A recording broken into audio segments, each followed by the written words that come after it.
My Leonard Cohen pilgrimage. Notes from March 19th, 2017. Parc de Portugal, Montreal, Quebec.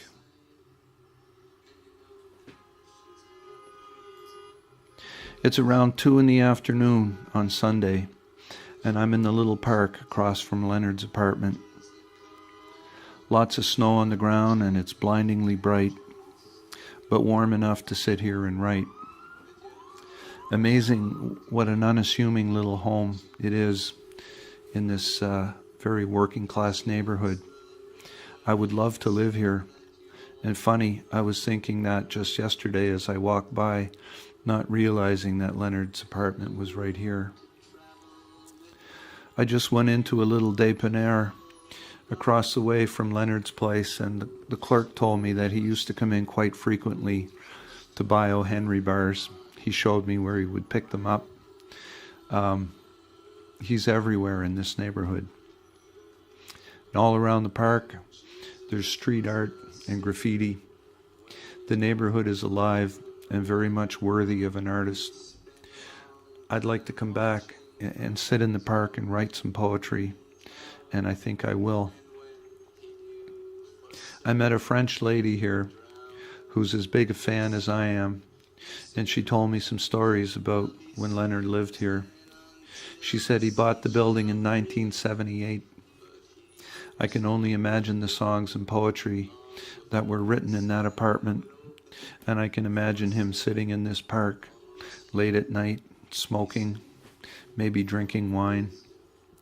Apparently he used to like to come here in the summer and play checkers with the old men. The house is just a stone's throw from Saint Laurent Street. Just a wonderful little ethnic neighborhood. Leonard wasn't the kind of guy who was going to buy a big house in some exclusive neighborhood. Just wasn't who he was. I think he was special not just for Canada, but for the whole world, or the English-speaking world at least, and I guess the French-speaking world for that matter as well.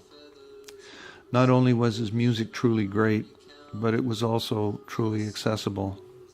Much of it was very singable and easy enough for anyone to understand.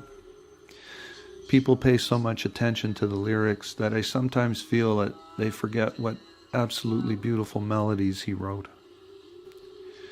And while his voice may have been unremarkable, he sang with great passion, with conviction, and always with simplicity, and at times with great humor. And this is what drives me crazy about the people who try to cover him. It's as if they're thinking, well, this is Leonard, I better give it my all. But in doing so, they miss the point completely.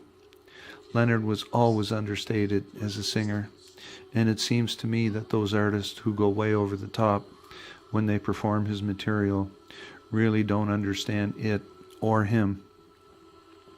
If I never hear another gushing cover of Hallelujah, it will still be too soon.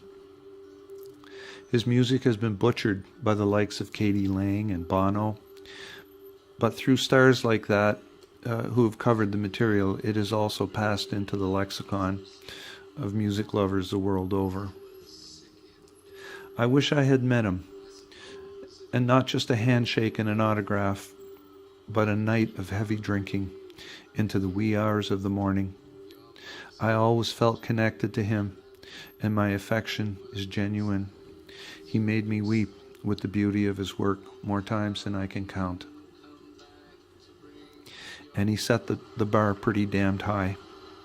If I write 10,000 poems, I will probably never match even the least of his. But it doesn't stop me from trying.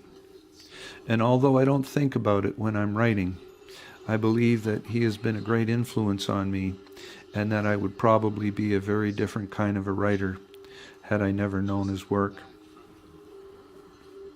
It's getting cold here, but I hate to leave.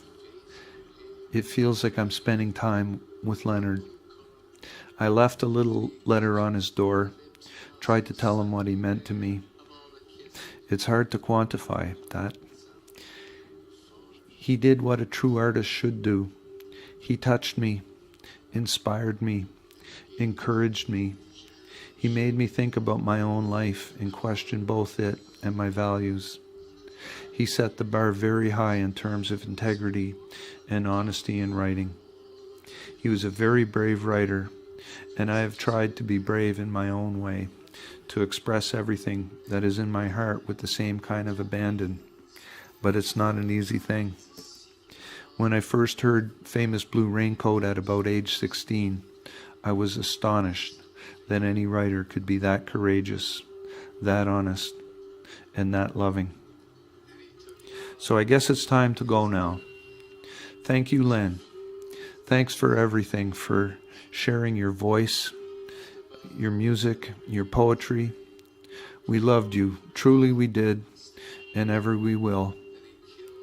Your friend, in love and poetry, Bob.